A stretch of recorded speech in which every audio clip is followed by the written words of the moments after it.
इस शख्स ने अपनी ही बीवी और बेटी को कत्ल किया, लेकिन उस कत्ल में अपने बेटों को भी साथ शामिल किया। आदिल नाम का एक शख्स था जिसके पास ये रुखसाना अपने 4 बच्चों को छोड़ के चली गई और साथ में अपनी बेटी 13-14 साल की वो रिमशा है उसको भी ले गई कि एक 4 बच्चों की माँ है तो उसको आप अपने लव अफेयर में बुलाते हैं और बगैर तलाक के एक औरत को एक वक्त में 2 निकाह करने की इजाज़त नहीं है। सुबह कोई फजर के टाइम के करीब छुरियाँ पकड़ी, बाप ने अपने बेटों को भी अपना हमज़ेन बनाया।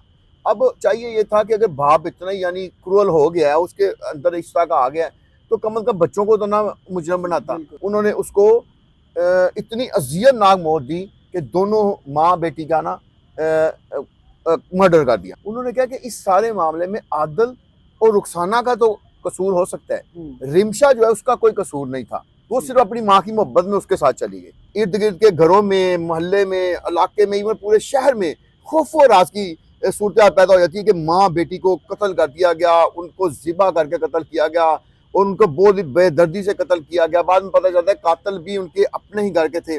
अस्सलामुअलैकुम, डिजिटल बॉक्स के साथ मैं हूं मोहम्मद उस्मान।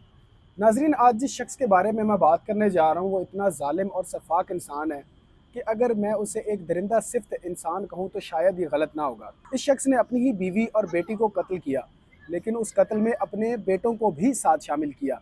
मेरे साथ इस वक्त सीनियर सहाफ़ी इजाज़ भट्ट साहब मौजूद हैं, सारी तफसीलात इनसे जानते हैं। अस्सलाम वालेकुम सर। वालेकुम सलाम। सर कैसे हैं आप? हाँ, शुक्र अल्लाह का। सर अल्हम्दुलिल्लाह। सर सबसे पहले तो ये बताएं सर, इस शख्स ने अपनी बीवी का कत्ल किया और अपने बेटों को भी साथ शामिल कर दिया, सर इस कत्ल की असल वजह क्या है? देखें, ये जो है ये कान्हा का इलाका गुलवेहड़ा का गाँव है जी। वहाँ की रिहायशिया है रुखसाना बीबी। इसकी शादी हुई थी यूसुफ के साथ। ठीक है। तो ये यूसुफ और ये बड़ी अच्छी ज़िंदगी गुजार रहे थे। इनके घर 2 बेटे पैदा हुए, 2 बेटियां पैदा हुई, 4 बच्चे थे, खुशो खुरम ज़िंदगी गुजार रहे हैं।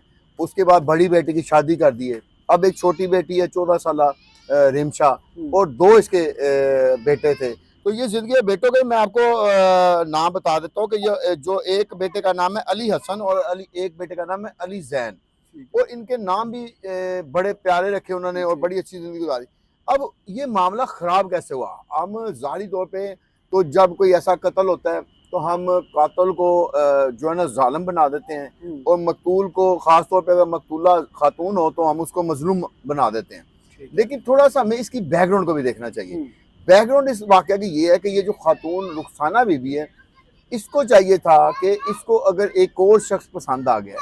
अब मैंने तफ्तीश की है क्योंकि पुलिस वाले पहले वो नाम सामने नहीं ला रहे थे। ये आदिल नाम का एक शख्स था जिसके पास ये रुखसाना अपने 4 बच्चों को छोड़ के चली गई और साथ में अपनी बेटी 13-14 साल की वो रिमशा है उसको भी ले गई।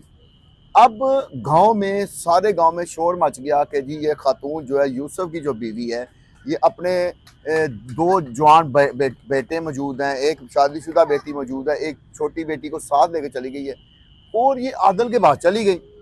अब चली गई तो ख़ानदान में भी बड़ी, जैसे होता है कि वो नाक और इज्जत का मसला, बेटों के लिए बाहर निकलना मुश्किल हो गया। तो बड़ी मुश्किल से पंचायतें करके, ये वो इधर उधर करके वो इस खातून को वापस लाए। अच्छा, खातून को वापस लाए, पुलिस ने उस आदिल को भी गिरफ्तार कर लिया। गिरफ्तार करके तो उसने कहा कि आदिल ने कहा कि जी मैं इसको लेके नहीं भागा, ये मेरे पास है, ये खुद चल के मेरे पास आई है। तो लेकिन फिर उन्होंने कहा कि फिर भी गलत बात है कि एक शादीशुदा खातून, 4 बच्चों की माँ, तुम उसको कैसे उसके साथ ज़िंदगी गुजार सकते हो, जबकि ये इस्लाम में भी जायज़ नहीं और हमारा मुआशरती अखलाक भी नहीं इसकी इजाज़त देता। अच्छा, वो मामला बड़ी मुश्किल से रफा दफा हुआ, थोड़ी सी फैमिली जो है ना वो दोबारा से अपनी वो स्टेबल होना शुरू हुई। इस दौरान क्या होता है कि एक रोज़ ये रुखसाना बीबी अचानक फिर चली जाती है और पता चलता है कि ये कहती है कि जी मैं उसको, उसके बेटों ने पता किया कि ये जो है ना उस आदिल नाम के शख्स को दोबारा फ़ोन कर रही है और उसके साथ यानी ये फिर फरार होना चाहती है। इस बैकग्राउंड को देखते हुए इस शख्स यूसुफ ने, होना तो ये चाहिए था, इसको चाहिए ये था कि अगर ये दोनों में, अब जो इस्लाम एक तरीकाकार बताता है कि इन दोनों में अगर अब नहीं बन रही तो वो उसको तलाक दे देता या वो खुला ले लेती, ताकि बच्चे जो हैं उनके लिए इतना बड़ी मुश्किलात पैदा ना होती और एक नहीं 2 जाने ना जाती। कानूनी सहारा लेना, कानूनी सहारा। लेकिन उन्होंने भी ये तरीका ना इस्तेमाल किया। अब ज़ाहिरी तौर पे तो उन्होंने ये कहा कि दूसरी दफ़ा इसको हम अब भागने नहीं देंगे, तो उन्होंने सुबह कोई फजर के टाइम के करीब छुरियां पकड़ी, बाप ने अपने बेटों को भी अपना हमजेन बनाया। अब चाहिए ये था कि अगर बाप इतना ही यानी क्रूअल हो गया है, उसके अंदर इस तरह का आ गया है, तो कम अज कम बच्चों को तो ना मुजरम बनाता। लेकिन उसने पता नहीं उस वक्त क्या सोचा, उस वक्त क्या, ये देखे हम लोग बड़े आराम से एक पुरसुकून माहौल में बैठ के बातें कर सकते हैं, लेकिन जिसमें बीत रही होती है ना, जिसको गांव वाले, पूरे गांव वाले कर रहे होते हैं, उनके लिए बड़ा मुश्किल होता है। इज्जत के नाम पे कत्ल जो है ना, इसको कोई भी दुरुस्त नहीं करार देगा। देखिए, एक इंसानियत का कत्ल, पूरी एक शख्स का कत्ल, एक खातून का कत्ल, पूरी इंसानियत का कत्ल है। यहाँ तो माँ बेटी दोनों का कत्ल है, लेकिन एक दरमियानी रास्ता भी निकल सकता था। लेकिन ये जो कानूनी भी है और इस्लाम के मुताबिक भी है, लेकिन यहाँ क्योंकि जज्बात में की रो में बह कर तो ये फैसला किया गया कि इन दोनों को ख़त्म कर दें। अच्छा, मैंने पूरी तफ्तीश की है, पुलिस एहलकारों से बात की है, SHO से और लोगों से भी मेरी गुफ्तगू हुई है। उन्होंने कहा कि इस सारे मामले में आदिल और रुखसाना का तो कसूर हो सकता है, रिमशा जो है उसका कोई कसूर नहीं था, वो सिर्फ अपनी माँ की मोहब्बत में उसके साथ चली गई। लेकिन इन्होंने कहा कि नहीं, क्योंकि ये माँ के साथ चली गई, ये भी घर से बाहर गई, जो हमारा पंजाब का कल्चर है, तो उस कल्चर को देखते हुए उन्होंने उसको इतनी अजियतनाक मौत दी कि दोनों माँ बेटी का ना मर्डर कर दिया। बच्ची तो बेचारी बस वैसे ही यानी कि आई गई में मारी गई। हाँ, अच्छा, इसके और भी पहलू हैं। पहले पुलिस ने कहा, जब ये वाकया हुआ, हमने फौरी तौर पे कहा कि जी FIR दर्ज किसके जरिए की जाएगी, मुद्दई कौन बनेगा। तो शुरू में पुलिस ने ये कहा कि इसमें क्योंकि शोहर ने और बेटों ने माँ को, और शोहर ने अपनी बीवी को कत्ल किया है, बेटों ने अपनी माँ को और बहन को कत्ल किया है, तो ये कल को मुद्दई कमजोर हुआ तो ये छूट जाएंगे। तो पहले पुलिस ने ये फैसला किया कि इस वाकया में हम जो है ना खुद मुद्दई बनेंगे। ठीक है। FIR इस वजह से एक दिन लेट हो गई। लेकिन फिर ये फैसला किया गया कि जो इस खातून का वालिद है, वो अकबर अली, वो कोट अद्दू में रहता था, वो आया, उसके साथ में 2 बेटे भी हैं, मैं आपको उनका भी बताता चलूं कि जो मुद्दई ना अकबर अली, उसके 2 बेटे हैं जो कोट अद्दू से उसके साथ आए थे, उनको भी यानी उन्होंने साथ मिलाया। एक है इलियास और दूसरा है अकबर। अकबर तो क्योंकि वालिद है, तो वो ये दोनों बेटे भी इसके साथ हैं।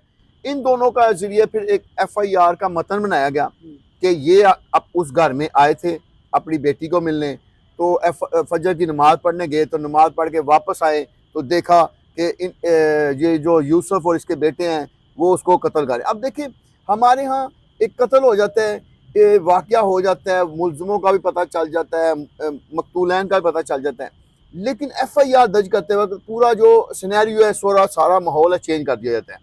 तो अब ये वाकया जो है ना, उस बंदे की मुद्दत में किया गया जो उस वक्त रियलिटी में मौजूद नहीं था। ठीक है। तो आगे जाके जब कोर्ट में ये मामला चलेगा, तो फिर जब कोई मुल्ज़िम कोई बड़े वकील कर लेते हैं, तो फिर ये सारी चीज़ों को एक्सपोज कर दिया जाता है। तो फिर जज जो है ना, वो जो है ना शक का फ़ायदा हमेशा मुल्ज़िम को देते हैं। तो हमारे मुल्क में एक सच्ची FIR दर्ज कराने का ना रवाज नहीं है। हमारे मुल्क में ये होता है कि कोई एक मुद्दई ऐसा बना दिया जाए जो कि मैंने आंखों देखा हाल देखा। अब देखिए, कत्ल हुआ है, वो तस्लीम भी कर रहे हैं, दोनों बेटे भी और बाप भी इस वक्त तो तस्लीम कर रहे हैं, लेकिन कुछ अर्से के बाद जाके मामला और हो जाएंगे, तो फिर यही FIR जो है ना, वो मुल्ज़िमों के बच जाने का भी सबब बनेगी। सर, इन्हें गिरफ्तार कैसे किया गया? इन्होंने खुद गिरफ्तारी दी थी? देखिए, पहले तो यही कहा गया कि 1 घंटे के अंदर हमने, पुलिस ने कहा कि गिरफ्तार, लेकिन जो अब FIR में लिखा है ना, उसमें तो ये लिखा है कि जैसे ही मुद्दई अकबर अली और उसके बेटों ने देखा कि ये जो शोहर है और इसके बेटे हैं उनकी बेटी को और नवासी को कत्ल कर रहे हैं, तो उसी वक्त उन्होंने और मोहल्लेदारों ने मुल्ज़िम को काबू कर लिया, उसको जाने ना दिया। तो अब देखे ना कि पहले कहा गया कि पुलिस ने 1 घंटे, जो कल इसकी मौके के फौरी बाद जो प्रेस रिलीज पुलिस की तरफ जाए, तो उसमें कहा गया जी मुल्ज़िम को 1 घंटे की बड़ी मेहनत के बाद गिरफ्तार किया गया। लेकिन ये सारी चीज़ें जो हम इसलिए बता रहे हैं कि हकायक भी आम पब्लिक के सामने रहे कि जब इस तरह का वाकया होता है, इर्द गिर्द के घरों में, मोहल्ले में, इलाके में, इवन पूरे शहर में खौफ और राज की सूरत पैदा हो जाती है कि माँ बेटी को कत्ल कर दिया गया, उनको ज़िबा करके कत्ल किया गया और उनको बहुत ही बेदर्दी से कत्ल किया गया। बाद में पता चलता है कातिल भी उनके अपने ही घर के थे। फिर पता चलता है कि ये पुलिस की मुद्दत में FIR दर्ज होगी। फिर पता चलता है कि नहीं, नाना की मुद्दत में पर्चा दर्ज किया जाएगा या खातून के वालिद की मुद्दत में किया जाएगा। अब देखिए वो अकबर अली वो बुनियादी तौर पे कोट अद्दू के हैं। ठीक जब है। केस चलेगा लाहौर में तो कोट अद्दू से आने में प्रॉब्लम होगी। जी। तो ये सारी चीज़ों को हमें अपने जेहन में रखना चाहिए, पुलिस को भी रखना चाहिए। फिर हम इस तरह के वाक़यात जो है ना उनके हवाले से, क्योंकि देखिए वाक़यात पे कंट्रोल नहीं किया जा सकता। जो हमारा देखिए इनको कहते हैं इंसिडेंटली मर्डर। जी। कि इंसिडेंटली मर्डर वो होता है कि जो मौका महल देख के ना बंदे को इश्ताल आता है, मनसूबाबंदी नहीं होती, उसमें इश्ताल आता है कि ये वाली है। इस हद तक मनसूबाबंदी हो सकती है कि बाप ने और बेटों ने सोचा कि ये रोज रोज का जो हमें हमसे नहीं बर्दाश्त होता, लेकिन कत्ल को कभी भी आप यानी वो उसके लिए कोई पॉजिटिव राय नहीं दे सकते। कत्ल कत्ल है और एक इंसान का कत्ल पूरी इंसानियत का कत्ल है। उसके मुतबादल रास्ते इस्लाम ने बताए हैं, हमारे कानून ने बताए हैं। खुला का रास्ता मौजूद था, तलाक का रास्ता मौजूद था, उसमें ना उस खातून को कत्ल किया जाता, ना ये मुजरिम बन के आप जेल में जाते। तो अगर वो खातून नहीं बाज आ रही तो उसको उसके हाल पे छोड़ दिया था। अब मैंने पुलिस से ये भी पूछा है कि आदिल को आपने गिरफ्तार किया, वो कहते हैं जी उसके बारे में हम जायजा ले रहे हैं, उसका पता कराया है, लेकिन बात यह है कि आदिल का इस पूरे कत्ल में कोई मौका है। मैंने उनसे सवाल उठाया है कि क्यों नहीं है, क्योंकि पहले तो भाग के गई उसके घर, तो लिहाजा उससे शाम में तफ्तीश किया जाए, कम अज कम इस लेवल पे उसको भी ला के इतनी सजा जरूर दिलाई जाए ताकि कल को इस तरह के जो लोग करैक्टर अदा करते हैं, देखें यही एक बहुत बड़ी हमारी मुआशरती जो रवायात है उनकी खिलाफ वर्जी है कि एक 4 बच्चों की माँ है तो उसको आप अपने लव अफेयर में बुलाते हैं और बगैर तलाक के एक औरत को एक वक्त में 2 निकाह करने की इजाजत नहीं है, किसी मुआशरे में नहीं है। तो ये आप कैसे उसको इस तरह वर्गला लगते हैं जो उसकी बाद में मौत का सबब बने। सर ठीक हो गया। सर रुखसाना बीबी ने तो जो किया उसको उसकी सज़ा भी मिल गई, लेकिन ये एक चीज़ गलत भी थी। सर रिमशा 14 साल लड़की है सर, एक बच्ची है अभी, तो सर क्या आपको लगता है कि उस बच्ची को इंसाफ मिलेगा? देखिए इंसाफ क्या होता है, इंसाफ ये होता है कि हमारा एक बंदा कत्ल हुआ है, इंसाफ के बदले दूसरे का भी एक बंदा कत्ल हो, या ये होता है कि उस कत्ल के बदले में आप इतनी दे दें, इतनी रकम दे दें कि वो आपको माफ कर दें। अब यहाँ कातिल जो है वो सगे भाई हैं जी, और सगा वालद है। हम बच्ची के मामले पे रहते हैं, रुखसाना को एक वक्त के लिए साइड में रखें। बिल्कुल। हम देखते हैं कि जो रिमशा है 13-14 साल की, उसके साथ बड़ी ज्यादती हुई है। तो अब कत्ल के मुकाबले में कत्ल किया जाए, इसका मतलब कि उसके दोनों भाइयों को कत्ल कर दिया जाए, उसके बाप को कत्ल कर दिया जाए। अब कत्ल के बदले में कोई पैसा दे दिया जाए, वो किसको दिया जाए? कोई है ही नहीं, कोई है ही नहीं, वही है कातिल के पीछे। यहाँ एक और बेटी है इनकी जो शादीशुदा बड़ी बेटी है, लेकिन मामला वो नहीं है कि पैसा दे के। यहाँ ऐसे मामले में तो पैसे का क्या करना है किसी ने, कि घर का घर ही उजड़ गया है।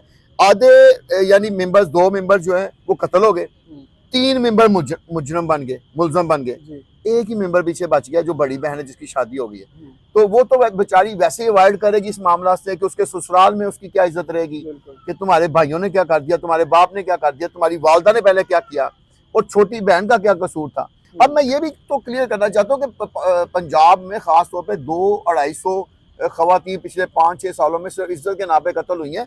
लेकिन आप ये मुझे बताएं कि जब कत्ल हो जाती क्या उनकी इज्जत बचती है? पहले मैं नहीं जानता था कि ये यूसुफ कौन है, उसके 2 बच्चे कौन है, लेकिन अब मैं भी जानता हूँ कि यूसुफ ये है, उसके बच्चे ये हैं। तो इसका मतलब है कि जिसको वो कह रहे थे कि इज्जत के नाम पे हमने कत्ल कर दिया और अब हमारी इज्जत कायम हो गई, इज्जत नहीं कायम हुई, इज्जत मजीद खराब हुई है। लिहाजा अल्लाह ताला ही बचाए और हमें खुद भी अल्लाह ताला से डरते रहना चाहिए और इस तरह के वाक़यात से पनाह मांगनी चाहिए। बट साहब बेहद शुक्रिया आपके वक्त का। जी नाज़रीन, बट साहब ने हमें तमाम तर तफसीलात से आगाह किया। अब आप बताएं कि गलत कौन था इसमें, रुखसाना बीबी या उसका शौहर या उसके बच्चे, और उस मासूम लड़की 14 साल लड़की रिमशा को इंसाफ मिलना चाहिए या नहीं? अब आपकी क्या राय है हमें कमेंट सेक्शन में ज़रूर आगाह करें। अपना बेहद ख्याल रखें, अपने मेज़बान को इजाज़त दीजिए। अल्लाह ने के बाद।